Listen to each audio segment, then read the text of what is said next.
Ang taginit ay mai.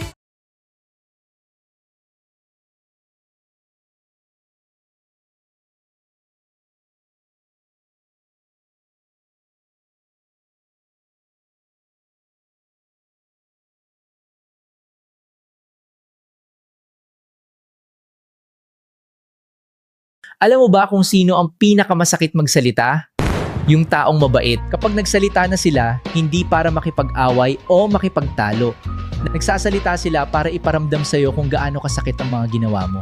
Hindi dahil masama sila, kundi dahil matagal kanyang inintindi. Kinain niya muna lahat ng bastos mong salita, pangmamaliit, at kapal ng mukha mo. Hindi siya mahina, tahimik lang siya dahil alam niya ang salitang respeto. Yes! Kaya mag-ingat ka sa taong mabait dahil siya rin ang taong pinakaayaw mong maging ka.